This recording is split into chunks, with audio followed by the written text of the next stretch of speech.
यह वह कौम थी जिसे अल्लाह ताला ने जिस्मानी ताकत, कद आवर जिस्म और बेपनाह वसाइल अता किए थे। उनके जिस्म गैर मामूली तौर पर लंबे और मजबूत थे, यहाँ तक कि इंसान उन्हें देखकर खौफजदा हो जाता।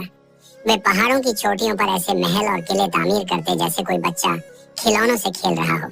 उनके शहरों की शान और शौकत और उनके महलात उस दौर में दुनिया की ताकत और तमद्दुन की अलामत थे।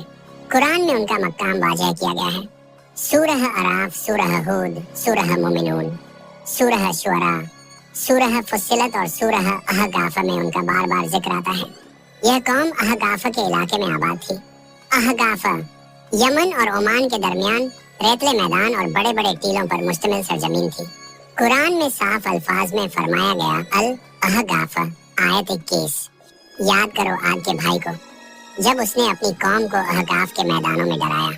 यह वह कौम थी जिसे अल्लाह ने वसाइल और ताकत से नवाजा, लेकिन उन्होंने इस नेमत पर शुक्र अदा करने के बजाय तकब्बुर और गुरूर इख्तियार किया। वे बड़े बड़े सुतूनों वाले घरों में रहते। उनके शहर इरम जातुल इमाद के नाम से मशहूर थे। कुरान में इसका जिक्र यूं आता है अल फज्र, क्या तुमने नहीं देखा तुम्हारे रब ने आद के साथ क्या किया? इरम के साथ, सुतूनों वाली बस्ती के साथ, जिसकी मानंद कोई बस्ती जमीन में पैदा नहीं की गई थी।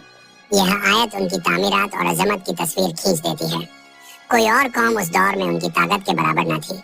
उनके पास जमीन पर जबरदस्त ज़राअती वसाइल थे, ऊंचे ऊंचे महल थे और इंसानी कुदरत के हिसाब से वे एक ना काबिले शिकस्त कौम नजर आती थी।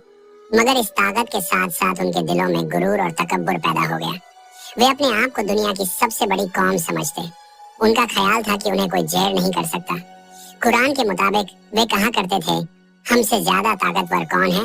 यही गुरूर उनकी बर्बादी की जड़ बना। अल्लाह ने उन पर अपने नबी हजरत हूद अलैहिस्सलाम को मबूस फरमाया, जो उन्हें अल्लाह की तरफ बुलाने, शिर्क से